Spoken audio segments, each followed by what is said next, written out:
আসসালামু আলাইকুম বন্ধুরা, সবাই কেমন আছেন? আশা করি সবাই ভালো আছেন। বন্ধুরা, আজকে আমি আরও একটি রেসিপি নিয়ে আসছি। আজকে আমি একেবারে আনকমন একটি রেসিপি নিয়ে চলে এসেছি। বন্ধুরা, আপনারা চা তৈরি করে ফেলেছেন? তাহলে ঝটপট এই আনকমন রেসিপিটি একবার হলেও ট্রাই করে দেখতে পারেন। দেখতে একই রকম লাগলেও আজকে আমি যে উপকরণগুলো দিয়ে বানিয়েছি একেবারে আনকমনভাবে বানিয়ে দিয়েছি। বন্ধুরা, ঝটপট এই নাস্তাটি বানানোর জন্য আজকের এই ভিডিওটি সম্পূর্ণ দেখার চেষ্টা করবেন, আর ভালো লাগলে চ্যানেলটি সাবস্ক্রাইব করে রাখবেন। তার সাথে বলছি, প্লিজ বন্ধুরা, ভিডিওটি যদি ভালো লেগে থাকে লাইক দিয়ে পাশে থাকার চেষ্টা করবেন। বন্ধুরা, এখন আমি মূল ভিডিওতে চলে যাচ্ছি। আজকের রেসিপি তৈরি করার জন্য প্রথমে একটা মিক্সিং বোল নিয়েছি আর নিয়েছি ডিম। বন্ধুরা, আমি 2টি ডিম দিয়ে দিব, আপনারা চাইলে একটি দিয়েও বানিয়ে দিতে পারেন। বন্ধুরা, আমি ডিমটাকে ভেঙে আমি যে সাদা অংশটুকু আছে শুধু সেইটুকুই নিব। আজকে আমি কোনো রকম কুসুম দিয়ে তারপর বিস্কিট অথবা নাস্তা যেটাই বলেন আমি বানাবো না। আর সাদা অংশ দিয়ে বানালে যে কত মজার হয়ে থাকে সেটা আমি বানানোর পর আরও বেশি বুঝতে পেরেছি, কারণ এই সাদা অংশ দিয়ে বানালে ভালো একটা ফ্লেভার পাওয়া যায়। বন্ধুরা, আমি একইভাবে 2টি ডিম ভেঙে নিয়েছি আর কুসুমটাকে সরিয়ে রেখেছি।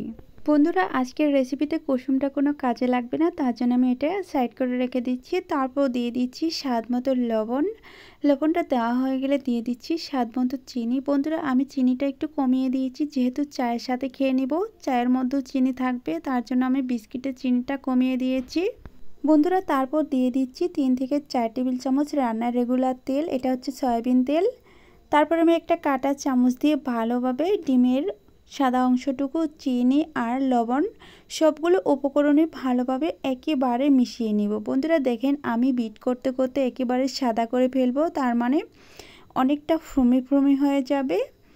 দেখেন, এখন কিন্তু অনেকটা কালার চেঞ্জ হয়ে এসেছে। আর কাঁটা চামচ দিয়ে আপনারা তৈরি করে নিতে পারেন অথবা হ্যান্ড উইক্সের সাহায্যেও এই কাজটা করে নিতে পারেন। তবে আমার অনেক বন্ধুর কাছে হ্যান্ড উইক্স নাও থাকতে পারে, তার জন্য আমি সবার সুবিধার জন্য কাঁটা চামচ দিয়ে এই ডিমটাকে ভালোভাবে ফেটিয়ে নিচ্ছি।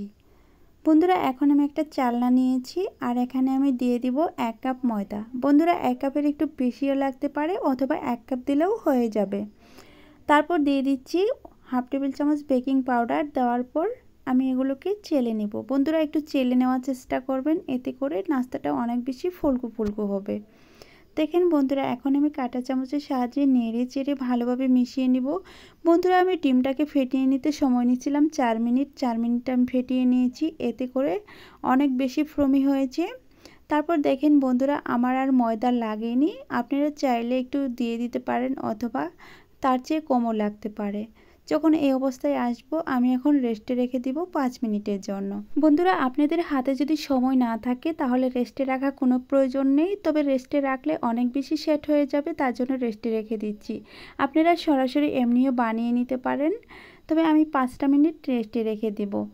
তারপর আমি এটাকে রেস্টে রেখে দিব। তার আগে একটু দেখিয়ে দিচ্ছি কেমন হয়েছে। দেখেন কতটা নরম হয়েছে। যখন রেস্টে রাখবো এর চেয়ে একটু হালকা শক্ত হয়ে আসবে। আর নাস্তাগুলো এভাবে করে তৈরি করে নিতে পারেন এখনই। কিন্তু বন্ধুরা, আমি এটা 5 মিনিটের জন্য রেস্টে রেখে 5 মিনিট পর ফিরে এসে দেখাবো 5 মিনিট পর কতটুকু সেট হয়ে গিয়েছে। আমি একটা বোর্ড দিয়ে ডেকে রেখেছি, আপনারা যে কোনো ঢাকনা দিয়ে ডেকে রাখতে পারেন। আমার রেস্টে রাখা হয়ে গিয়েছে, আমি 5 মিনিট পর ফিরে এসেছি।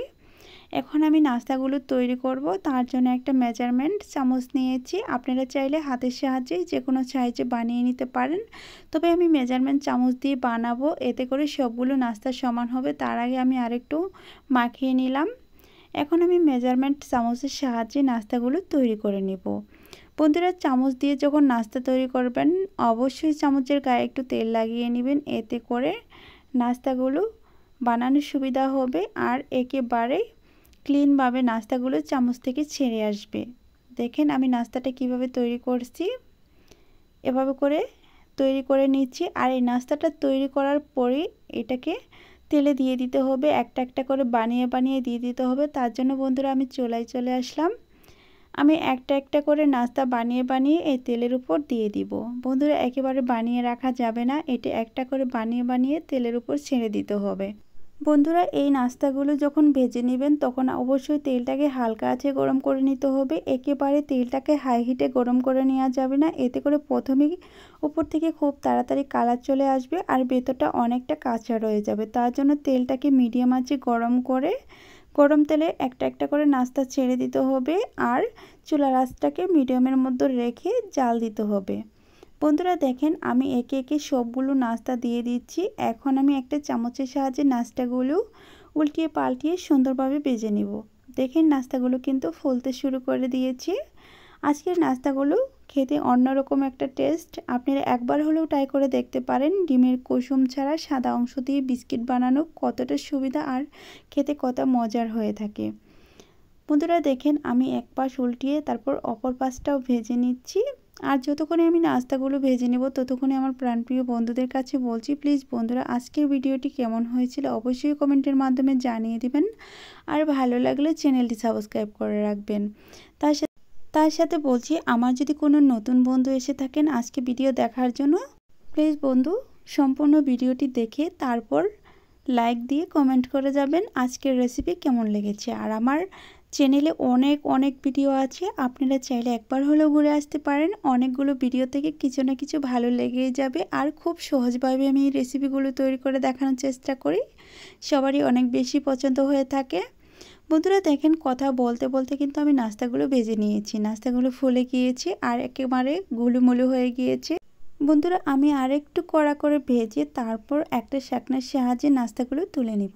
বন্ধুরা আমার নাস্তাগুলো তৈরি করা হয়ে গিয়েছে, ভেজে নেওয়া হয়ে গিয়েছে। এখন আমি নাস্তাগুলো একটা শাকনা দিয়ে একটা প্লেটের উপর তুলে নিচ্ছি। আপনারা চাইলে টিস্যু পেপারের উপর তুলে নিতে পারেন, এতে করে এক্সট্রা যে তেল থাকে সেই তেলটা ঝরে যাবে। তো বন্ধুরা দেখেন আমি একে একে সবগুলো নাস্তা প্লেটের উপর তুলে নিয়েছি। আর সবগুলো নাস্তা একসাথে করে নিয়ে চলে এসে দেখাবো সবগুলো নাস্তা ভেজে নেওয়ার পর কতটা সুন্দর হয়েছে। মাত্র 1 কাপ ময়দা থেকে অনেকগুলো নাস্তা। এই নাস্তা দিয়ে আপনারা চাইলে 3 থেকে 4 জন অনায়াসে চা খেয়ে নিতে পারবেন একেবারে পেট ভরে। বন্ধুরা দেখেন আমি সবগুলো নাস্তা নিয়ে চলে এসেছি। আর সবগুলো নাস্তা কতটা সুন্দর হয়েছে, ওপরে একেবারে মুচমুচে আর ভিতরটা একেবারে নরম, খেতে দারুণ মজার হয়ে থাকে। আমি নাস্তাগুলো আপনাদের দেখানোর আগে আমি একটা খেয়ে নিয়েছি। আজকে আমি যে নতুন রেসিপি তৈরি করেছি আমি আগে ট্রাই করে দেখেছি কেমন হয়েছে। আর ভালো হয়েছে বলেই আমি আপনাদের কাছে বারবার বলছি, একবার হলেও ট্রাই করে দেখতে পারেন, খুব ভালো লাগবে। বন্ধুরা আমি যতক্ষণে নাস্তাগুলো ভেঙে দেখাবো ততক্ষণে আমি আবারও বলছি, প্লিজ বন্ধুরা ভিডিওটি ভালো লাগলে অবশ্যই চ্যানেলটি সাবস্ক্রাইব করে রাখবেন আর পাশে থাকা বেল বাটন অন করে রাখবেন আমার চ্যানেলে ভিডিও প্রতিদিন সবার আগে পাওয়ার জন্য। বন্ধুরা দেখেন ভেঙে দেখাচ্ছি কতটা সুন্দর লাগছে। আর এখন আমার বিদায় নেওয়ার পালা। আমি ভিডিওর শেষ পর্যায়ে চলে এসেছি।